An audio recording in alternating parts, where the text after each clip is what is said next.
What is up, Honey Badger Nation, man? Thank you guys for tuning in to episode 64 of One Big Fire. And we've got a massive fire in the house today, the one and only Queen V. So thankful for you to be able to jump in and hang out with us for a little bit as we're preparing for Agent to CEO in Cleveland next week. And it's going to be just fantastic to have you back in the room. You joined us a couple of years ago. I think it was the first year we brought it to Cleveland. You were there with us, and it was really magical how that day and that those 2 days and that event unfolded. Thanks to obviously the boys here and you in the room, and excited to have you back with us again next week. Honored to be here. Excited. I never thought I would say I'd be so excited to go to Cleveland, but anytime it has anything to do with you guys, I'm in. And I remember going to Cleveland. I'm like, what am I doing in Cleveland? And you guys showed me a great time. I loved it. Al, I'm excited to see you. I'm excited to hug you. I'm excited to be around. Well, inspired. Can you hear me? We got you back. Yeah, no worries. Well, I think we caught it. So Al, you were about to chime in there with what V was saying. You want to kind of bring us up to speed, kind of where we're at heading into a week out from Agent to CEO as well as Spectrum. Yeah, and what's really cool is Veronica is a not only a leader, but she's an event queen as well. They put on events. We were talking before this event or before this podcast about the event you just hosted in Puerto Rico. Prior to that, 2 months ago, I was invited to be on their ship. They literally just chartered an entire ship, and we did an event out at sea called Build at Sea, which Veronica and her team were also involved in facilitating. And what I want to say about that one, I wasn't at Puerto Rico's. I'm sure it was amazing. I'd like to hear more about it, Veronica. I will tell you this. One of the things that has really inspired me to go to an extra level with our Agent to CEO on really the experience. Now, we always focus on the experience. We always have. I think we've learned that from Michael, Jay, you, John, when started with EGSs and masterminds, and it wasn't just a place where you got a notebook full of notes. You came away changed. It changed the way you think. It changed the way that you feel about yourself. And Veronica, you've taken that to a whole new level. You've raised the bar in that, and I felt that on the ship. Obviously, I wasn't. Not to get too personal or whatever, I wasn't in a great place when I stepped onto that ship. When I got off that ship, because of the people that you surround yourself with, everything changed for me. And that is the level that we bring to our events, because we don't want people just walking out. We want them floating out and want them thinking bigger than they've ever thought before. So thank you for that invite. Thank you for you and Tony and your entire crew are amazing. And now we get to do it again in Cleveland. So yeah, excited. So V, kind of unpack a little bit. I'm super grateful. And sorry, a little delay there. So I was just going to have you kind of unpack what we were talking about prior to jumping in, really around kind of the event coming out of Build at Sea and kind of what you stepped into in Puerto Rico, but also the leadership component with the ladies and the mastermind. I think there's some really good nuggets in there with the kind of the Be Still sisterhood. I would love for you to unpack that a little bit, because it's hard for a lot of folks right now to find that silence, to find that stillness, right? They're just constant reaction, constant chaos. And I just love how you frame that from a Be Still standpoint, and what do we need to let go of? If you would just mind kind of sharing and unpacking that, I think it's really, really powerful concept to understand and grasp. Oh yeah. Can you guys hear me okay though? Do you see a lag, or are we good? No, we're good. Well, okay. First of all, I just want to say, Albie, thank you for your trust. When people come on these events, right? I think we need to do better as leaders, right?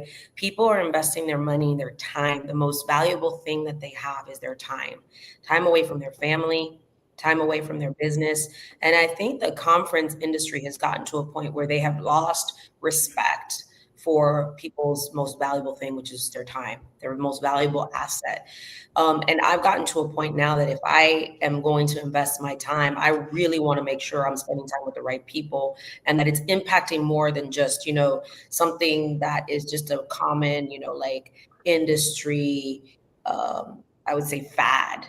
I really want to create a memorable experience for people, but not just a memory that is just, oh my God, partied hard, or, it, what we used to see. Now it's like, can I truly impact this person's life? Can I make them, can play a small part, not make them, can I play a small part in their life, whether it's personal, whether it's helping them think different with what they're doing with their finances, whether how they feel at home, forgiveness, just evolving. So like I'm on a mission. I'm going to tell people, like, stop going to conferences just to go to conferences.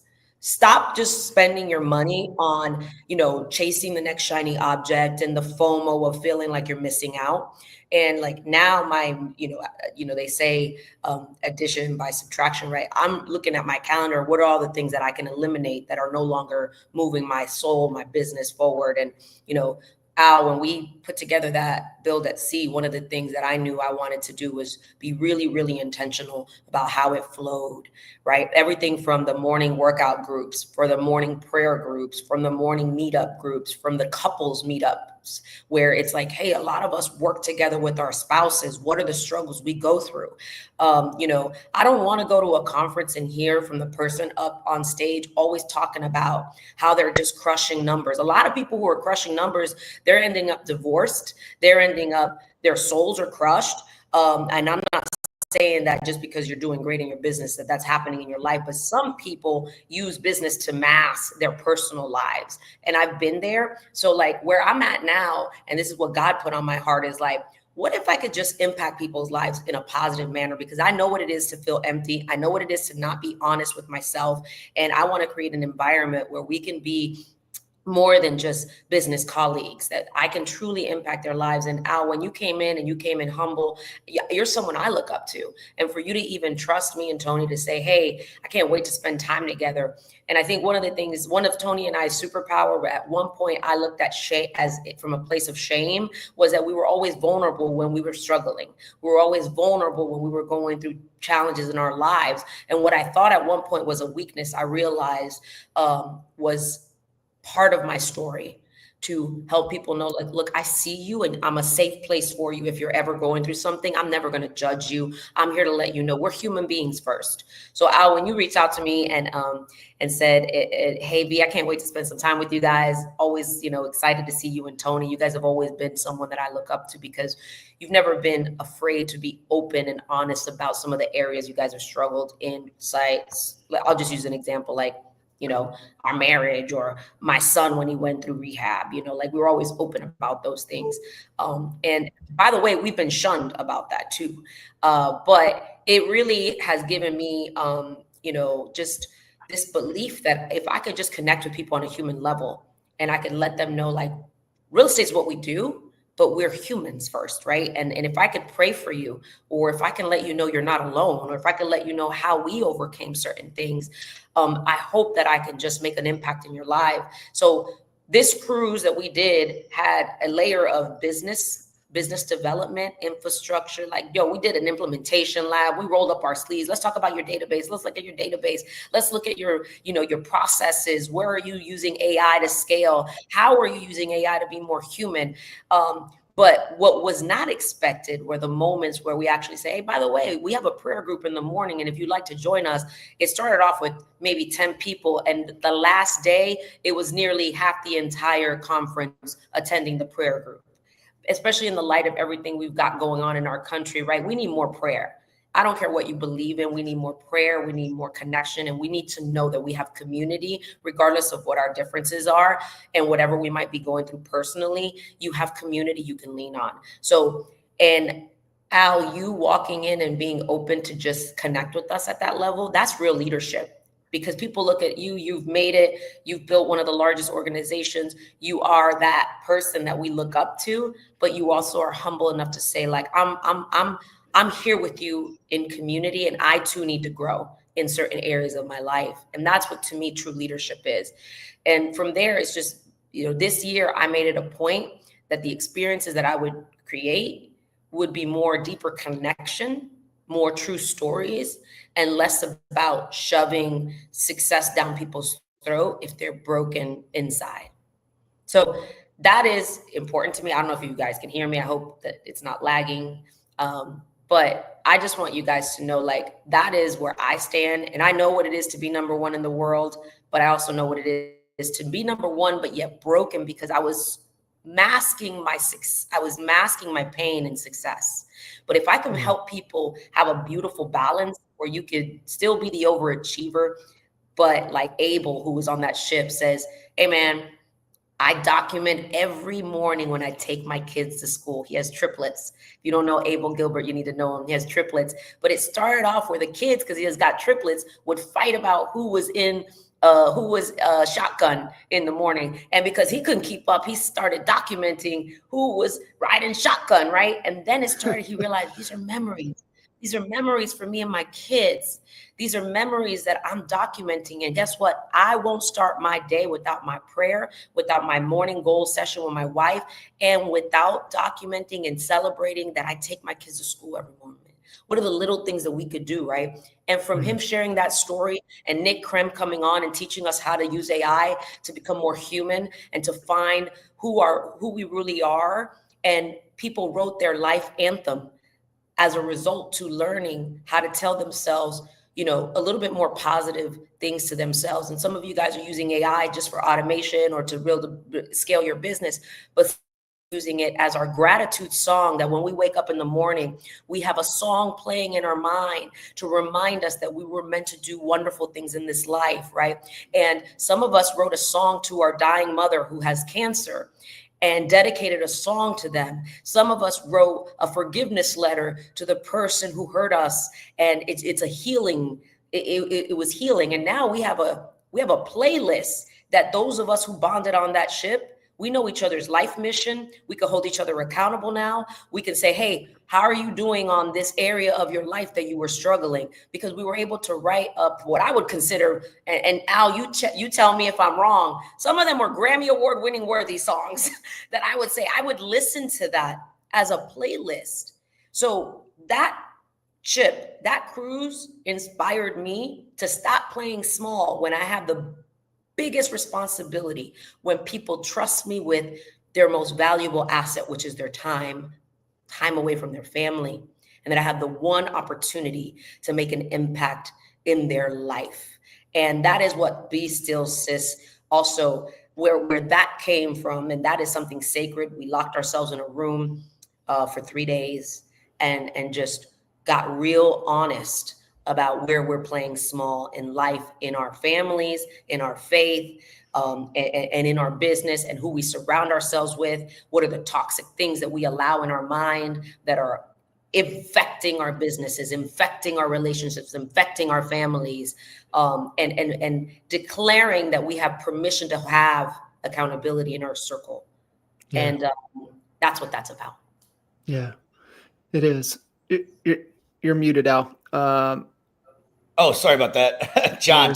I wish you were on the ship for you can kind of experience this. But the good news is, John, we're going to be duplicating that at Agent to CEO in about a week and 2 days. So and I know, John, you've been really the heartbeat and facilitator of this event for so many years, and I appreciate your flexibility and allowing us to be water, if you will, and kind of like allow it to transform into. So 2 things I wanted to say. First of all, you had mentioned events, big events versus small events. our first experience, at least mine anyway, John, was with the mastermind. The Kinder Reese mastermind was a small event, 3 a year. It was in really cool places. It reminds me a lot of what we're doing with Build a little bit, but just it's definitely a different flow to it from an event standpoint. But the size, the intimacy, the connections that happen, that's not going to happen at an event with 5, 6, 7,000 people at it. It happens with, say, 50 to 100 tops. That's why we stopped selling tickets at 100 for agent to CEO, because we want the room small. We want the room intimate. We want those connections. So I wanted to just ask you guys if you're seeing it. Like, I'm seeing, this feels like a movement. It feels like, I'm not saying pushing people move away from large events. What I am seeing is a lot more smaller, more compact, more intimate events happening. From the regional rallies are a little bit bigger. I wouldn't put that into that category. They're great, but that magic ain't happening like it is at these small builds, right? Where these relationships, and it's not just a relationship like, hey, I got to know Veronica. Hey, I got to know John J. Kinder, John Kitchens. It's they connect. And the last thing that I want to share was the song thing. So, that was something I had no idea was going to happen, by the way. And nor if you would have even told me that was going to be the outcome, I wouldn't have gotten the whole impact of how deep and connected that made everybody. It wasn't just for me. I made 3 songs on the plane on the way back.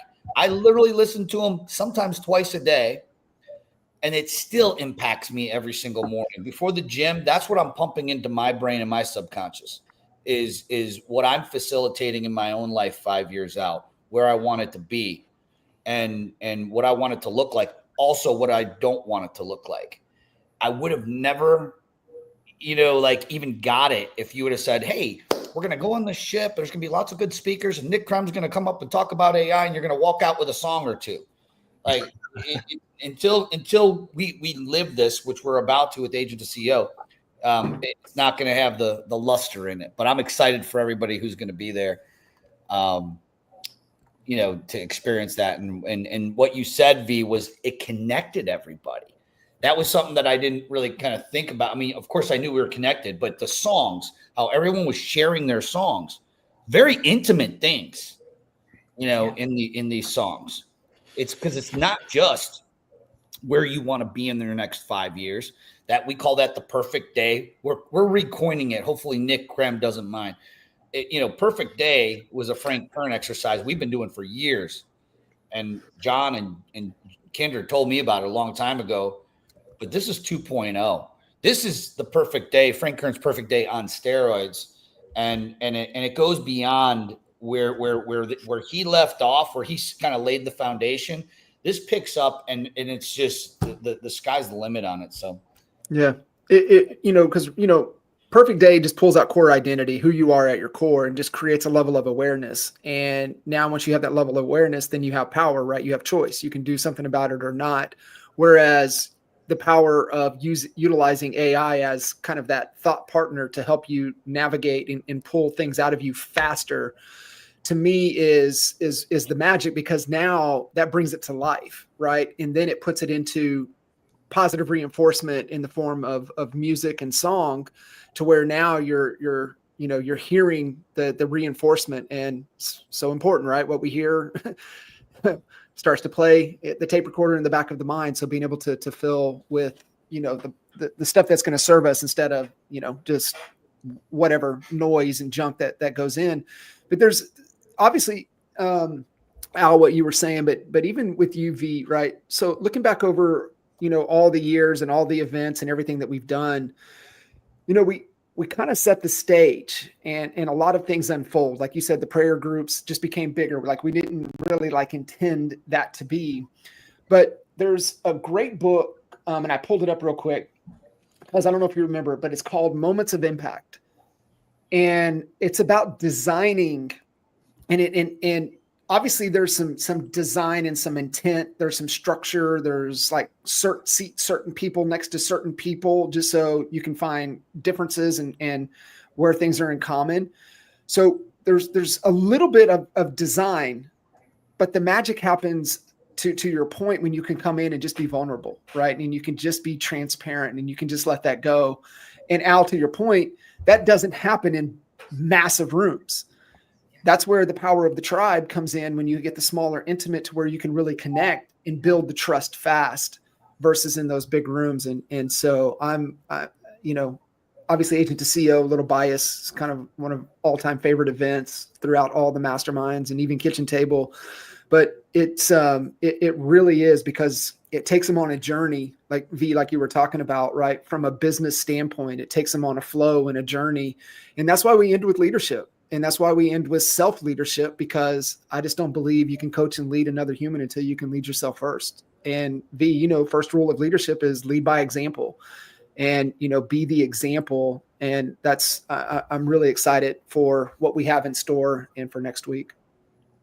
Yeah, I think it's important what you just mentioned about, sometimes you don't know the whole structure, or you have a plan and the plan kind of shifts, right? These ladies actually who I invited to this personal, intimate setting, actually, it was put on my heart while I was in Italy this year. I've traveled more than what I ever imagined. Jay will be like, "Where you at, girl?" But that was actually by design. I wanted to see if I had a real business. I wanted to see if I had a real team, and I needed to step production team in a way that allowed me to scale. I'm conflicted with the team situation sometimes, because I'm at a point where I love the platform that we have at EXP, and I could spend all my time, right, just doing that. And I could say, that's it, I'm sunsetting the team, right? That could be, that's it. And there's no ego in that, but I feel like God is saying I'm not done yet with that, but it needs to look different. And this year I put my team to the test, even after having ran a team and it nearly imploding a few years back, thinking I had the right formula, and I outsourced the heart too soon. And I went too deep into systems that forgot about the soul of the team and the soul, the essence of who we are. And I had to go back, and come back in and, make sure the vision was clear. But this year I have a remarkable, I'm just so excited about the future of this team and what I've been able to, what I would say, the proof of concept, right? I don't need to be in the weeds every day, but I can still cast the vision, and I can lead great leaders in place, and I can groom those leaders up. And as long as they know the overall vision, they can be a part of it. So this year I traveled a lot for a lot of different reasons. And my team is more profitable this year. We've been number one, Jay, as much as we try to avoid it, it just keeps on happening. Number one, 6 months in a row in the state of Florida for EXP, and probably trending about 9 out of the 9 months, 7 of the 9 months. So right now leading number one in the state. And it is because the vision is clear. It is because I have very good leaders that I'm coaching up, I'm helping lead. And I've put people together intentionally, John, even though it didn't make sense to them. I said, you guys are going to have to figure it out. You're going to have to learn to work together. It's not meant for you guys to always have the same, leadership style. You have to mesh, and we've got to put this community together. And in business, I've done it. And in this group this weekend that I brought together, in my mind, when God put them on my heart, I was like, they don't make sense. Some of them don't know each other. And I was being very obedient and saying, but it's meant, this is what it's meant to be. I brought a group of women together. I said, here's what's going to happen. I'm going to bring you guys together. Some of you guys are going to fall off. And whoever ends up being in the room, it's because you were meant to be there. Some are going to commit, but aren't really going to show up. And it's exactly how it happened. And then once in the room, what was funny, John, was the amount of diversity of leadership styles and beliefs, and right. And I'm a big believer in diversity of mindset, diversity of ideas, and even levels of leadership. And what was interesting was I was I'm walking in my faith and I'm unapologetic about that. And these women were in different levels of their journey in leadership and also faith. And what I'm so proud of is at the end, the bond that came out. And even we admit like, at the beginning, we weren't sure how we were going to mesh together. But it was intention of who was in the room, who sat in the room, who sat next to who. Yep. And you don't know each other, but I believe there's going to be some magic here when you can just learn to, I would say, appreciate the diversity of leadership styles and people's journey. And it just gets me excited because I believe I know what my God-given talent is: being a connector and assembling teams. That is my God-given talent. Like, I don't know, maybe in a different life, I wanted to be a baseball coach, like I would have picked, players to win championships. And that is what I want to do in this lifetime, is bring people together and make an impact. And even when they never imagine, I'm like, you two need to meet. Something is telling me you two will hit it off. Something's going to happen here. There's magic here. And for me, I live for those moments. So I can't wait to be in the room for Agent to CEO, because I know I'm going to meet people that I can perhaps connect with and vibe with, and something beautiful is going to spark and or be reinforced with people who I believe are in my world for a reason.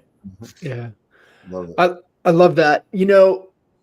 It's the whole plus, minus, and equal concept. And you get into rooms and you're like, well, I want to be, the smallest, but sometimes you get into rooms and you're like, okay, I'm kind of biggest in this discipline of life, but I could always grow in these other disciplines. So I'm going to be open to receive and listen for what I can learn.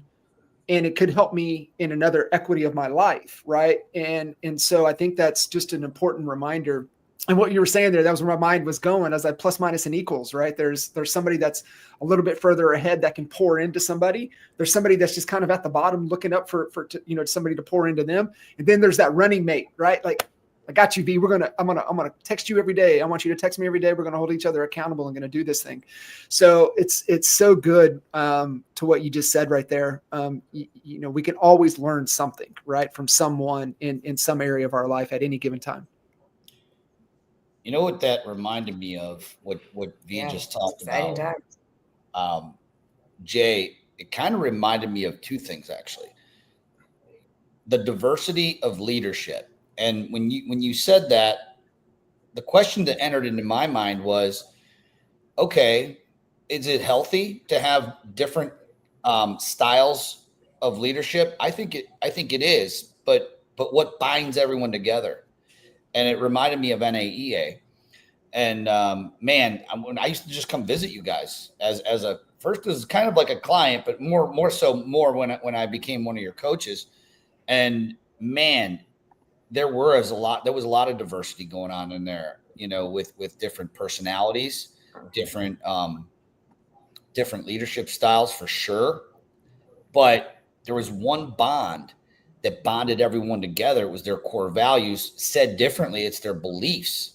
And you had mentioned faith. And when you can I think that you can have all the diversity you want, but if you don't have an agreement on a set of beliefs that are non-negotiable, you're going to have a train wreck on your hands, especially with the diversity of different, personalities, right?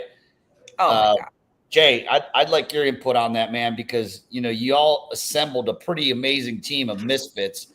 And but it was amazing. Like, it worked, but yeah, man, it was, now too, right? Yeah, it was very choreographed and very intentional.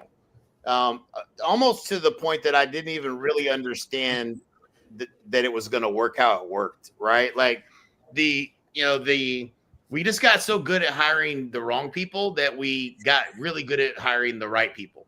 Yes. You kind of have to go through, I could tell stories on people that, that are the wrong fit. When the hair on my arm is standing up right now when I think about it. Like some of these people that didn't share the same core values of that you do, and it's how we behave, how this company was built. And when you start integrating the hiring process doesn't begin until two people sit in the room and ask core value directed questions around those core values it doesn't matter what the resume says. If they don't match the core values, they don't move forward.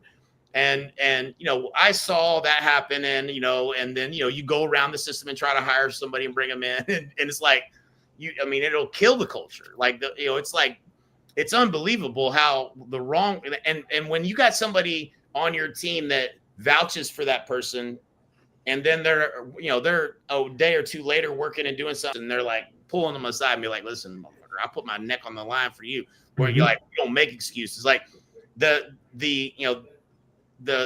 what people will do to protect that is incredible, and make sure that they'll help somebody to no end to make sure that they're successful, because that's the values that they live by. And it wasn't something I controlled. It was something that they controlled. The team controlled it. And it was fascinating to me. And y'all have heard this story before, but Mike and I both, Megan, who was running everything, and she was, at the point of contact for me and Mike, it was me and Mike co-CEO, which we eventually, split, divide and conquer. But Megan was our direct person, and she led everyone else, and she was the main leader. And all these things I've been saying to Megan for years and years and years. And and then she quit. Right. And there was a whole leadership lesson and all that. But, the thing that was fascinating is we called Clay Mask, our mentor, and we're like, what do we do? And he's like, you got to meet with all of them. And we're like, oh, we got to meet with all of them. Like, we were scared to do it because Mike and I were out in the field doing things. I didn't even know everybody's name.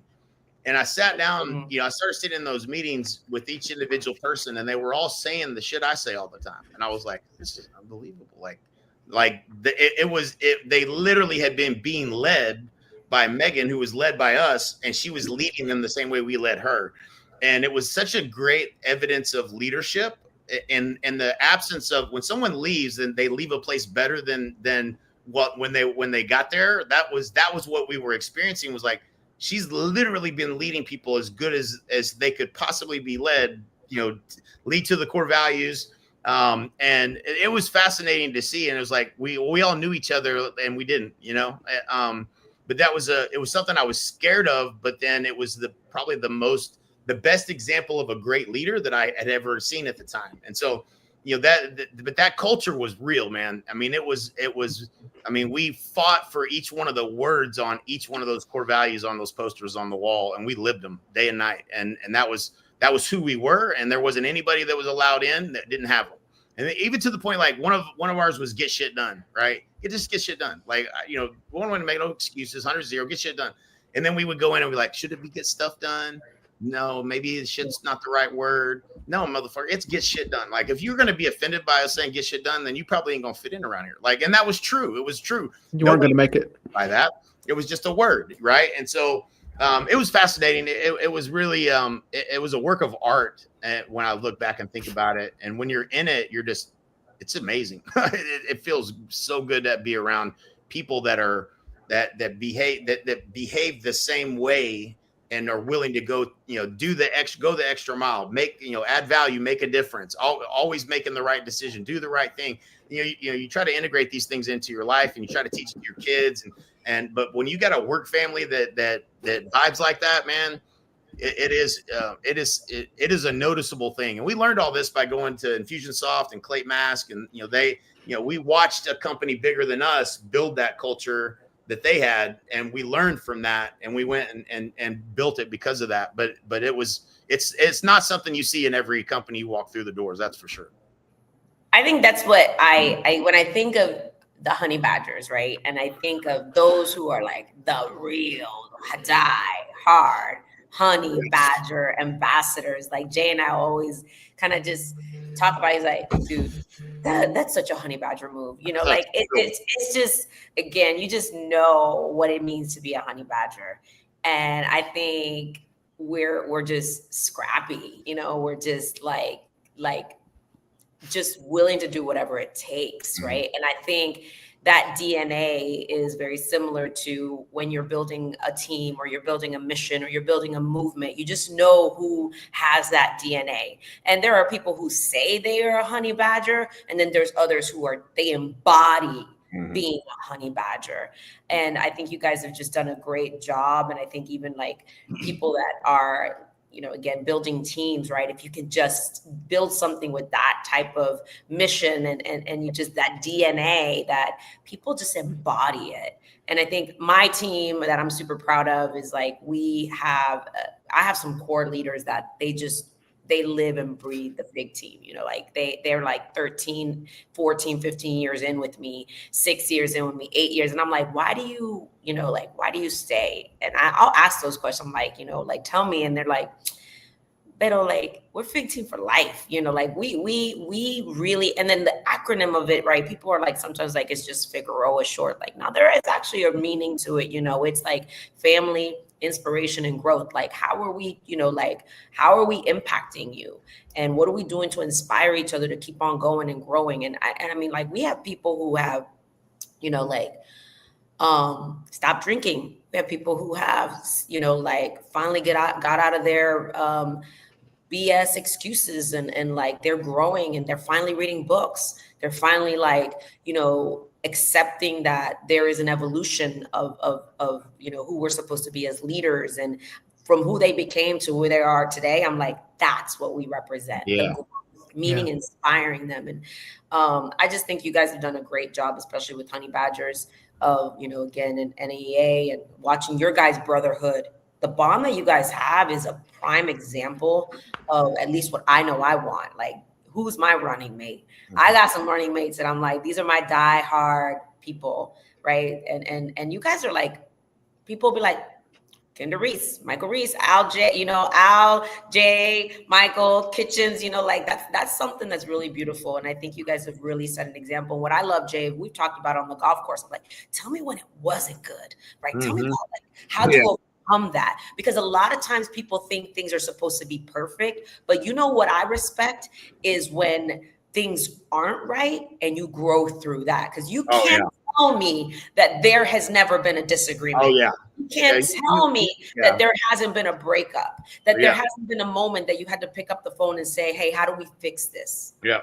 That to me is what I want more of. Yeah. The valleys are way more to learn from. Way better. Yeah. We call it perfectly imperfect. Mm. And I actually have a question for all three of you guys. So you were talking about your team, Veronica, and how you're like, maybe it's time to move on from it, but I have a bigger vision. God's calling me. We talk about core values. And if I'm just going to be completely transparent, when I first heard about them through coaching, Kendra Reese coaching, I just thought it was just something I had to knock out and do and put them up on my wall, which I did. We tried to live like, but I'm going to be honest. I didn't get it. The part I understood what they were. I understood that we had to have them. I didn't understand how they had to, like, we're literally, that had to be the foundation. It was the footers of the rest. And without it, you're leaving maybe millions on the table with regard to money. When it rolls up to profitability, because you just said you're the most profitable, I bet you have the most alignment with your beliefs and values. Here's my question, though.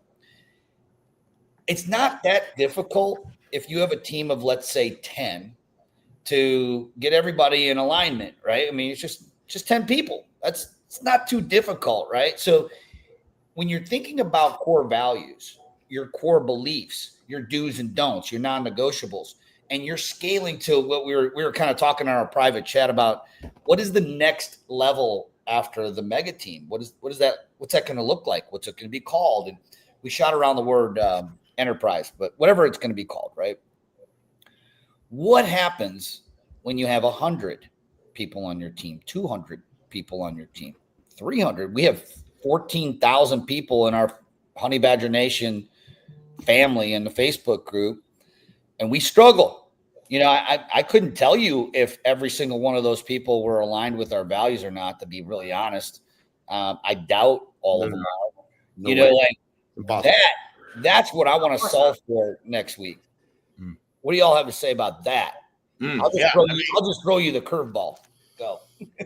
Dude, I mean, it's impossible. I mean, it not at the level that we're talking about, right? Like, I think all you can do is you can put the tuning fork out there for the people that are, and you can you said something, Veronica, that I recognized seen, and it was probably the most valuable thing that I experienced in my life up to this point. Even I would say it really is like watching a human being that you're leading become a better version of themselves is probably one of the most rewarding things you can do in your life.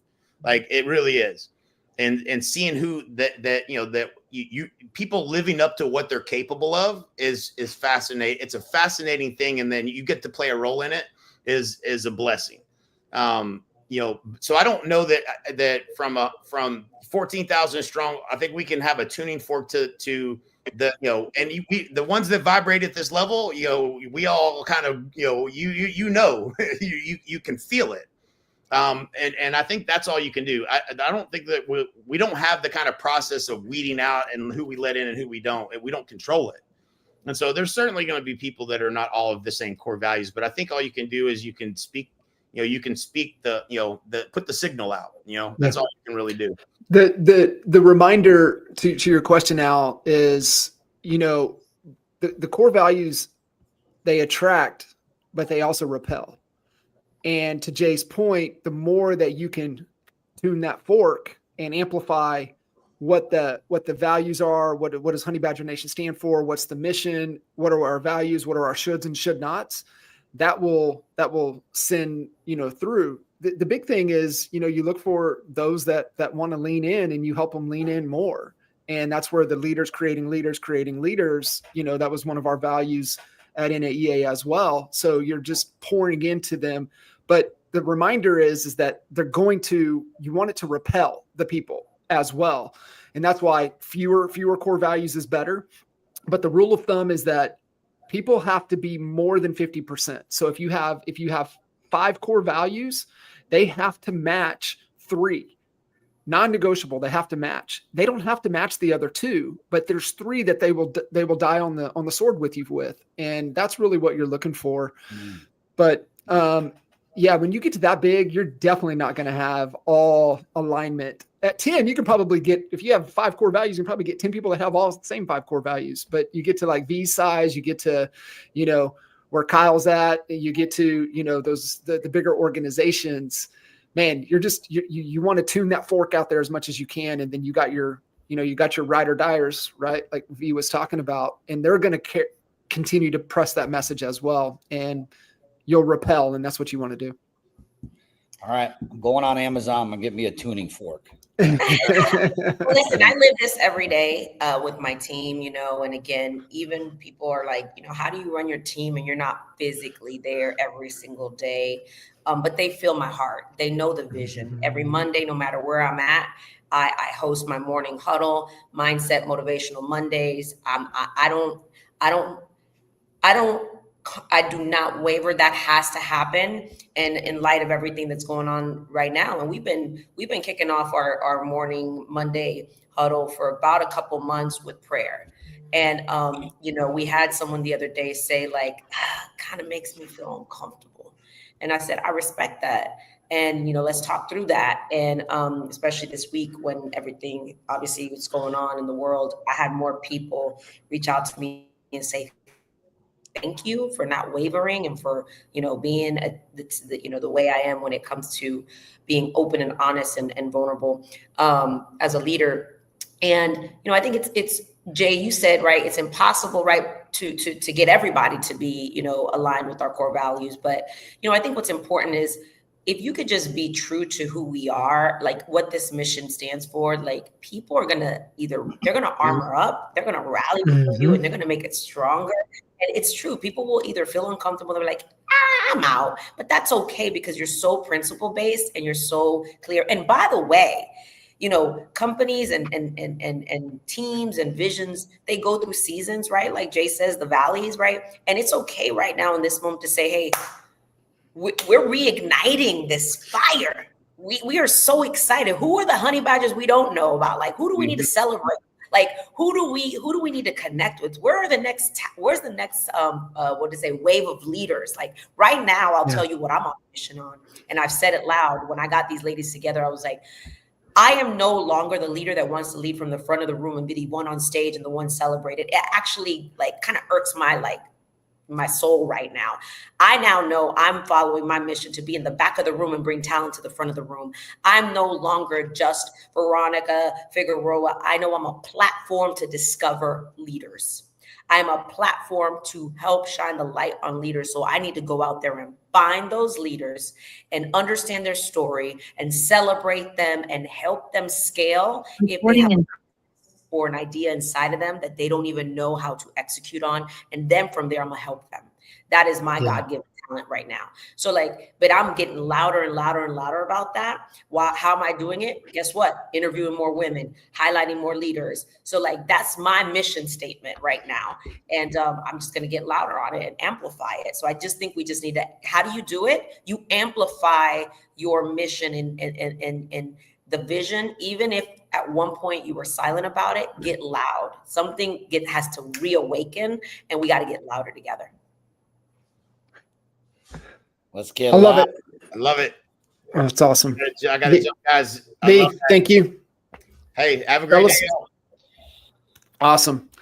Go change some All right, lives. fellas. Well, I appreciate you guys. And if you guys haven't got your we got C of E 8 tickets left. 8 tickets, and it's sold out. So it'll be gone by the end of the week. Awesome. All right, fellas. Appreciate y'all. Appreciate everybody tuning in, and see you guys in Cleveland. See you.